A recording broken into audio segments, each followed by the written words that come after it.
I think of it, even though it, this is a terrible moment.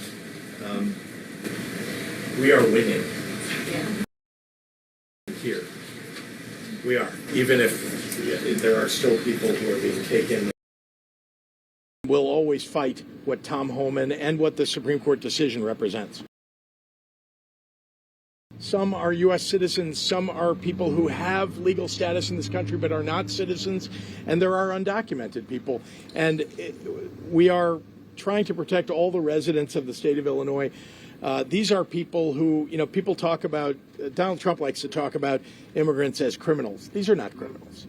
These are people who are genuinely here in this country, holding down jobs. They've been here for 10, 20, 30 years.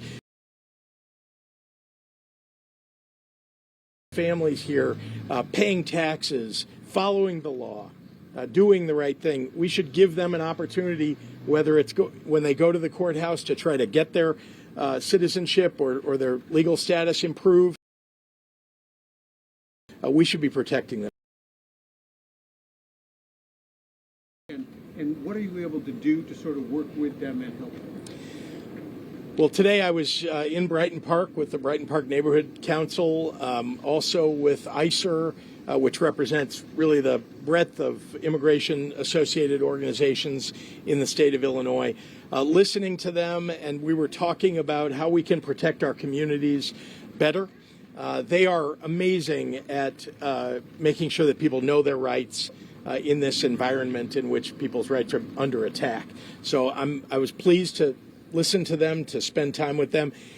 So we don't have the enough immigration attorneys that we could provide them. We do fund organizations that have immigration attorneys, and we do encourage them to be at the right places where they can defend people. I have said for some time that going after people who have committed a crime and have not been caught committing that crime, have not been jailed and tried, is certainly an appropriate thing for civilian law enforcement. I also want to be clear that if we catch somebody, we are going to prosecute them. This is if they're a criminal. We'll prosecute them in the state of Illinois, and they will be imprisoned in the state of Illinois. Because if you deport them and they're not imprisoned, they will have committed a crime, and they will not have suffered any consequence for that. Simply that they will have been removed from the United States. So we're doing everything that we can to fight crime.